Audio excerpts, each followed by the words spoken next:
GK kids. ढोल वाला। एक शहर में एक ढोल वाला रहता था।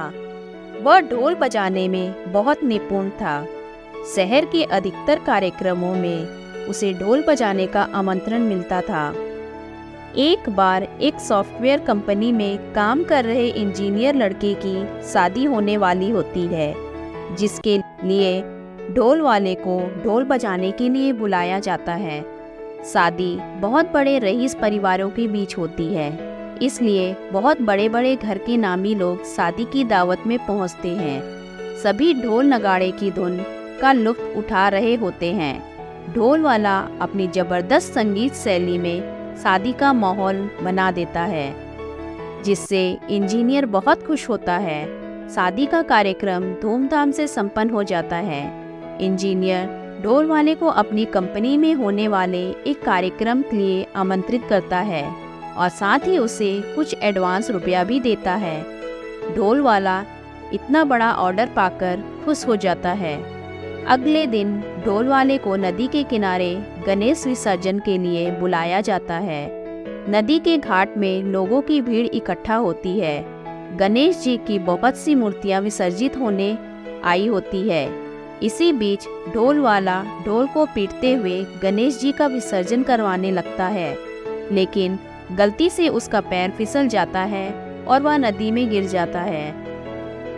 पानी में गिरते ही उसके गले से उसका ढोल निकलकर नदी की धारा में बहने लगता है, लेकिन ढोल वाले को भीड़ में खड़े कुछ लोग पकड़कर खींच लेते हैं, जिससे वह नदी में बहने से बच जाता है। ढोल वाला अपने ढोल खोकर दुखी होता है, इसलिए वह नदी के किनारे किनारे पानी के बहाव की दिशा में आगे तक पैदल ही ढोल खोजना जाता है। किस्मत से उसे अपना ढोल तो नहीं मिलता, लेकिन एक दूसरा अजीब तरह का ढोल नदी के किनारे पड़ा हुआ दिखाई देता है। ढोल वाला दौड़कर ढोल के सामने पहुंचता है और उसे चारों तरफ से छूकर देखने लगता है।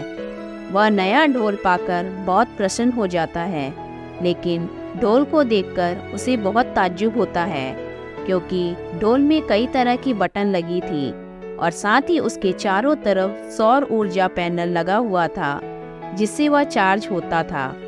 ढोल को देखकर ढोल वाला उसे साधारण समझकर उठा लेता है और अपने साथ ले जाने लगता है। ढोल वाला ढोल को अपने घर ले जाकर सभी को दिखाता है। उसके परिवार के सभी सदस्य ढोल देखकर बहुत खुश होते हैं और तभी अचानक ढोल में ग्रीन लाइट जगती है और जैसे ही ढोल वाला उसे टच करता है तो वह लाइट रेड हो जाती है। ढोल वाला थोड़ा घबराने लगता है, लेकिन उसे लगता है कि यह कोई लाइट से बजने वाला ढोल होगा। अब वह धीरे धीरे ढोल बजाकर अपने धुन का रियाज करने लगता है। अचानक ढोल में कई रंगों की लाइट जलने लगती है। ढोल वाला डर की वजह से ढोल बजाना रोक देता है और दूर खड़ा हो जाता है। उसके परिवार के सभी सदस्य ढोल को देखकर डरने लगते हैं। सभी ढोल को एक कमरे में बंद करके रख देते हैं।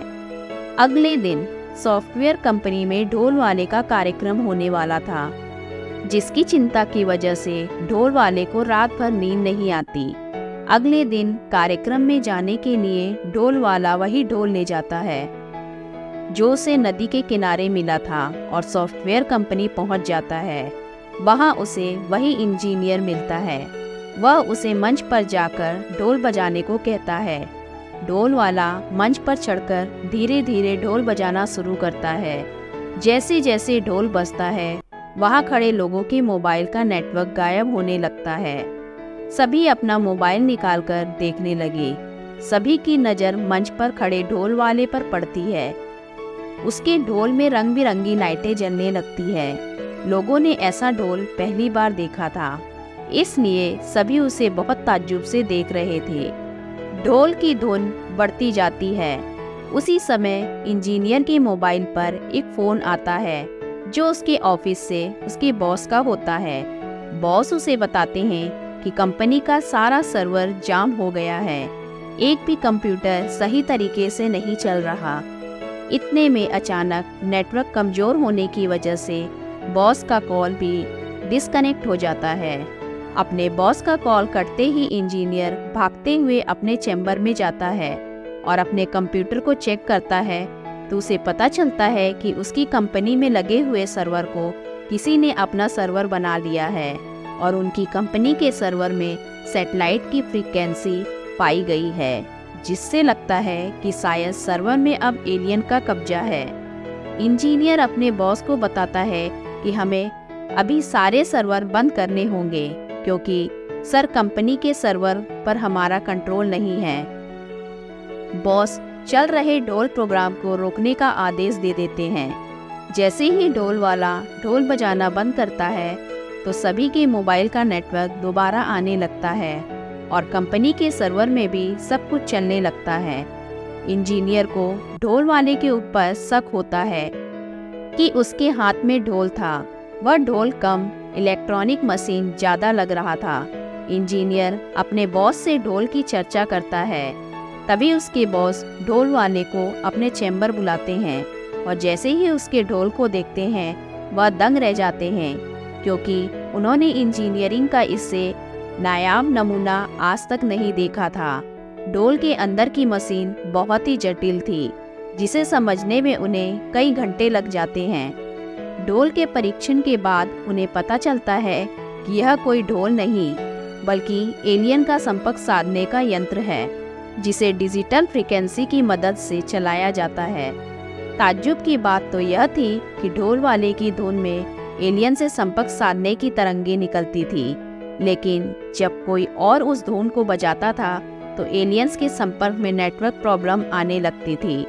दरअसल ढोल की तरह दिखने वाला यंत्र ढोल वाले से ब्लूटूथ की तरह कनेक्ट हो चुका था और अब ढोल वाला ही एलियंस को पृथ्वी में तबाही मचाने से रोक सकता था। उसने अनजाने में अपनी धुन से एलियंस को जंग लड़ने की चेतावनी दे दी थी, लेकिन अब वह नहीं जानता था कि एलियंस को रोकने के लिए कौन सी धुन बजानी होगी। सॉफ्टवेयर कंपनी को इतना बड़ा रहस्य पता चल चुका था जिससे पूरी दुनिया को खतरा हो सकता था। इसलिए वह वैज्ञानिकों से संपर्क करते हैं और उन्हें मशीन के बारे में पूरी जानकारी देते हैं। वैज्ञानिक अपने सोच से पता लगाते हैं कि एक हफ्ते के अंदर ही एलियन इसी जगह पर हमला करेंगे जहां उनका यंत्र है। इसलिए उन्हें यह मशीन यहां से दूर ले जानी होगी ताकि एलियन के हमले से ज़्यादा हानि ना हो, और वह योजना अनुसार उस मशीन को लेकर एक बहुत बड़े पहाड़ के शिखर में आ जाते हैं और वहीं ढोल वाले को कई तरह की धुन बजाने को कहते हैं। उन्हें यकीन था कि गलती से ही सही शायद ढोल वाला कोई ऐसी धुन बजा दे जिससे एलियंस पृथ्वी में हमला करने का इरादा बदल दे। हम में ढोल वाला अपने दोनों में ढोल पीटने लगता है। ढोल की ध्वनि के बीच आसमान से एक जोरदार आवाज आती है जिसे सुनते ही सब आसमान की ओर देखने लगते हैं। तभी एक बहुत बड़ा स्पेस क्राफ्ट तेज रोशनी के साथ दिखाई देता है। स्पेस क्राफ्ट इन्हीं की तरफ तेजी से आ रहा होता है। स्पेस क्राफ्ट को देखकर वैज्ञानिकों के पसीने छूट जाते हैं और उन्हें अपनी मृत्यु करीब दिखाई देने लगती है। लेकिन जैसे ही स्पेस क्राफ्ट पहाड़ के ऊपर लैंड करता है, उसके अंदर से एलियंस की फौज निकलती है। सभी के हाथ में एक से एक हथियार होते हैं जिन्हें देखकर वैज्ञानिक डर जाते हैं। तभी उसमें से एक एलियन ढोल वाले के पास जाकर उसकी तरफ हाथ बढ़ाता है। ढोल वाला डरते हुए उसका हाथ पकड़ लेता है। एलियन अपनी जेब से एक ब्रेसलेट निकालता है और ढोल वाले के हाथ में पहना देता है। ब्रेसलेट में एलियन से बात करने का सिस्टम लगा था। एलियंस ढोल वाले की धुन से खुश होकर उसे अपना फैमिली मेंबर बना लेते हैं और अपना ढोल की तरह दिखने वाला यंत्र अपने साथ लेकर वापस चले जाते हैं। वैज्ञानिक ढोल वाले के हाथ में ब्रेसलेट देखकर दहशत में होते हैं, लेकिन ढोल वाला ब्रेसलेट की सारी कमांड समझ चुका था। वह उन्हें समझाता है कि आप लोग चिंता मत करो, एलियंस हमें कुछ नहीं करेंगे। इस ब्रेसलेट के जरिए मैं उनकी बातें समझ सकता हूँ। दरअसल एलियन ने मानसिक तरंगों के जरिए ब्रेसलेट को चलाने का तरीका ढोल वाले को सिखा दिया था। ढोल वाला अब एक महत्वपूर्ण इंसान था। वैज्ञानिक ढोल वाले को सम्मान के साथ उसके घर भेजते हैं और उसे एलियन से जुड़ी हुई रिसर्च टीम में शामिल होने का अवसर देते हैं। ढोल वाले की किस्मत बदल चुकी थी। अब वह स्पेस रिसर्च सेंटर का एक ऐसा वैज्ञानिक बन चुका था जो एलियन से सीधे उन्हीं की भाषा में बात कर सकता था। इसी के साथ ये अनोखी कहानी खत्म हो जाती है।